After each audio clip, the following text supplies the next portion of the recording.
আসসালামু আলাইকুম। এখন দেখবেন সংবাদ শিরোনাম।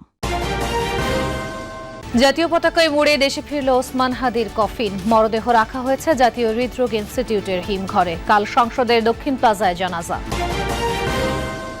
শাহবাগে দিনভর আগ্রাসন বিরোধী সমাবেশে জনতার ঢল। হাদির খুনিদের আইনের আওতায় আনার দাবি, আধিপত্যবাদ রুখে দেওয়ার প্রত্যয়। দেশজুড়ে মসজিদ মন্দির সহ ধর্মীয় প্রতিষ্ঠানে দোয়া প্রার্থনা। গ্রামের বাড়িতে শোকাবহ পরিবেশ, সবাইকে ধৈর্য ধরার আহ্বান সরকারের।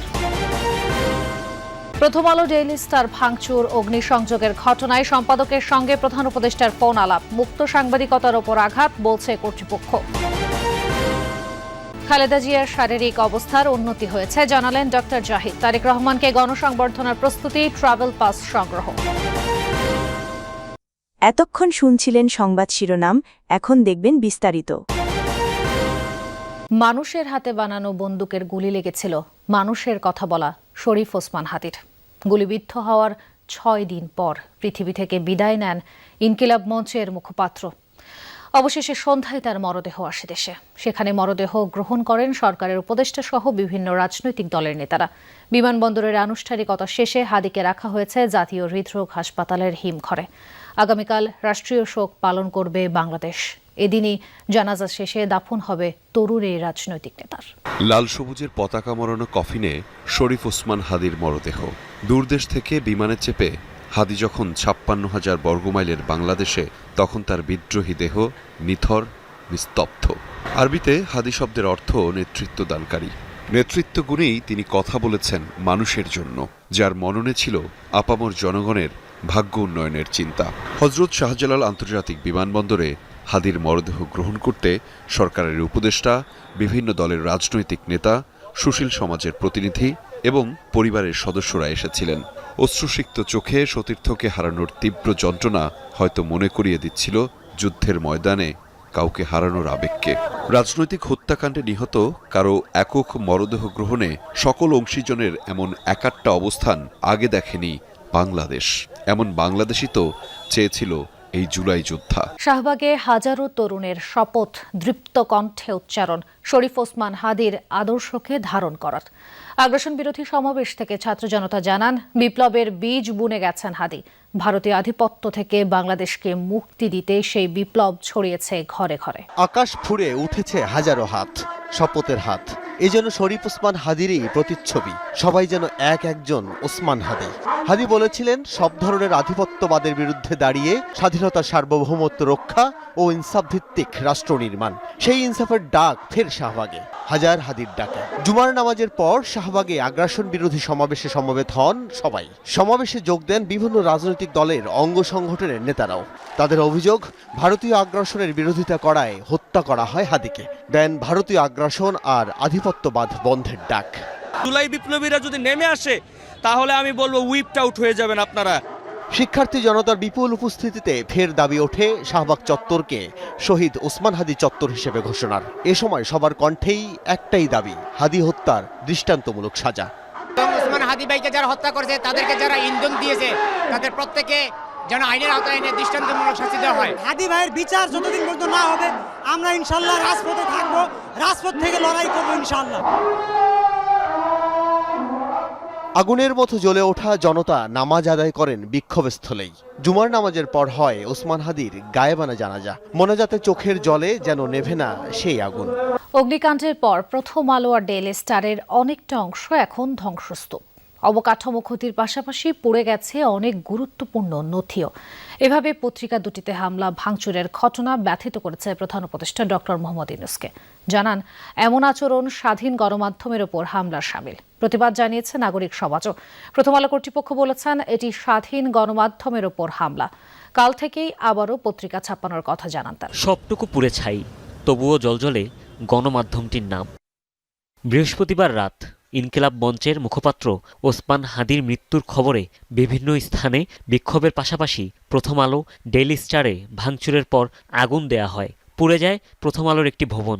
ডেইলি স্টারের ৩য় তলা পর্যন্ত পৌঁছায় আগুনের তীব্রতা। তাপ আর ধোঁয়ার কারণে বের হতে পারেননি অনেক সংবাদকর্মী। ছাদ থেকে উদ্ধার করা হয় তাদের। পুড়ে গেছে গুরুত্বপূর্ণ নথি আর আর্কাইভ। আগুন নেভানোর সময় বিদ্যুৎ স্পৃষ্ট হয়ে আহত হন 2 জন ফায়ার ফাইটার। ভাঙচুরের প্রতিবাদ জানায় প্রথম আলোর গণমাধ্যম কর্মীরা। দাবি করেন গণমাধ্যম আর বাক স্বাধীনতার জন্য এটি একটি কালো দিন।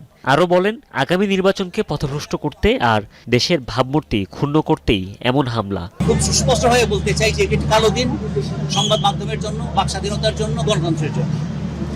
আমাদের বিশ্বাস করার যুক্তিসঙ্গত কারণ আছে যে আগামী নির্বাচনকে পথভ্রষ্ট করার জন্য এবং বাংলাদেশের ভাবমূর্তি, বাংলাদেশ সরকারের ভাবমূর্তি আন্তর্জাতিকভাবে এটাকে নেতিবাচক করে তোলার জন্য, ভাবমূর্তি ক্ষতিগ্রস্ত করার জন্য এই ঘটনাটি ঘটানো হয়েছে। সংশ্লিষ্টদের পাশাপাশি প্রতিষ্ঠান দুটি পরিদর্শন করেছে বিশিষ্টজনরাও। বিএনপি চেয়ারপারসন বেগম খালেদা জিয়ার শারীরিক অবস্থার উন্নতি হয়েছে। এই তথ্য জানিয়েছেন চেয়ারপারসনের ব্যক্তিগত চিকিৎসক ডাক্তার AZM জাহিদ হোসেন। বিকেলে রাজধানীর এভার কেয়ার হাসপাতালের সামনে ব্রিফিংয়ে এই তথ্য জানান তিনি। বলেন, খালেদা জিয়া এখন চিকিৎসায় আগের চেয়ে বেশি সাড়া দিচ্ছেন। তাকে এখনও আইসিইউতে রাখা হয়েছে। ডাক্তার জাহিদ আশা করেন এই অবস্থা বজায় থাকলে ধীরে ধীরে সুস্থ হয়ে উঠবেন খালেদা জিয়া। বিএনপি চেয়ারপারসনের সুস্থতার জন্য দেশবাসীর কাছে দোয়া চেয়েছেন ডাক্তার জাহিদ। আমি 2টি শব্দ উচ্চারণ করেছি। একটি বলেছি আলহামদুলিল্লাহ, দ্বিতীয়টি বলেছি যে গতকালকে আপনাদেরকে বলেছি সেই তুলনায় উনি আজকে ওনার শরীরের উপর একটা প্রসিডিউর করা হয়েছে, সেটি উনি অত্যন্ত সফলভাবে উনি গ্রহণ করতে পেরেছেন এবং উনি এখন এই মুহূর্তে ওনার অবস্থা স্থিতিশীল আছে, অর্থাৎ ওনার অবস্থা অবনতি ঘটে নাই। দেশে ফিরতে লন্ডনের বাংলাদেশ হাই কমিশন থেকে ট্রাভেল পাস সংগ্রহ করেছেন বিএনপির ভারপ্রাপ্ত চেয়ারম্যান তারেক রহমান। পররাষ্ট্র মন্ত্রণালয় থেকে এ তথ্য নিশ্চিত করা হয়েছে। এদিকে তারেক রহমানের স্বদেশ প্রত্যাবর্তন ঐতিহাসিক করতে বিএনপি প্রস্তুত বলে জানিয়েছেন অভ্যর্থনা কমিটির আহ্বায়ক ও দলের স্থায়ী কমিটির সদস্য সালাউদ্দিন আহমদ। বলেন, দেশে ফেরার পর বিমানবন্দর তারেক রহমানের যাত্রাপথে নিরাপত্তা নিশ্চিত করা হচ্ছে। বিকেলে গুলশান কার্যালয়ের সামনে তারেক রহমানের দেশে ফেরা নিয়ে সাংবাদিকের প্রশ্নের জবাবে এসব কথা বলেন তিনি। বলেন, 300 ফিট এলাকায় যে স্থানে তারেক রহমান দেশবাসীর কাছে কৃতজ্ঞতা প্রকাশ করবেন সেই স্থান নির্ধারণ করা হয়েছে।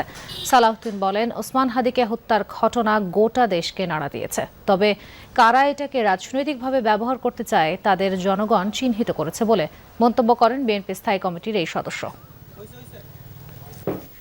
এরকম একটি হত্যাকাণ্ড বাংলাদেশের পুরো অনুভূতিতে নাড়া দিয়েছে। পতিত ফ্যাসিবাদী শক্তি নির্বাচন পিছানোর বা নির্বাচন বানচালের যে ষড়যন্ত্র আছে তারই অংশ হিসাবে এটা সংগঠিত হয়েছে। এরকম কিছু ঘটনা করে গণতন্ত্রের অগ্রযাত্রাকে ব্যাহত করা যাবে না এবং গণতন্ত্রের উত্তরণের কোনো প্রক্রিয়াতে কোনো প্রভাব বিস্তার করতে পারবে না। সুদানের আবেইতে জাতিসংঘ শান্তি রক্ষা মিশনে দায়িত্ব পালনকালে সন্ত্রাসী ড্রোন হামলায় নিহত বাংলাদেশের সেনাবাহিনীর 6 বীর সদস্যের মরদেহ ঢাকায় আসছে কাল শনিবার। লাল সবুজের পতাকায় মোড়ানো 6 কফিন ঢাকার শাহজালাল আন্তর্জাতিক বিমানবন্দরে পৌঁছাবে সকাল 11:15। দেশে ফেরার পর যথাযথ রাষ্ট্রীয় মর্যাদায় এই বীর সন্তানদের জানাজা ও দাফন সম্পন্ন করা হবে। বাংলাদেশ সময় সন্ধ্যা 7টায় উগান্ডার এন্টেব বিমানবন্দর থেকে ঢাকার উদ্দেশ্যে রওয়ানা হয়েছে মরদেহবাহী বিমান। এই ঘটনায় আহত আরও 9 জন শান্তিরক্ষী বর্তমানে কেনিয়ায় চিকিৎসাধীন রয়েছেন। সেনাবাহিনীর পক্ষ থেকে জানানো হয়েছে তারা শঙ্কামুক্ত।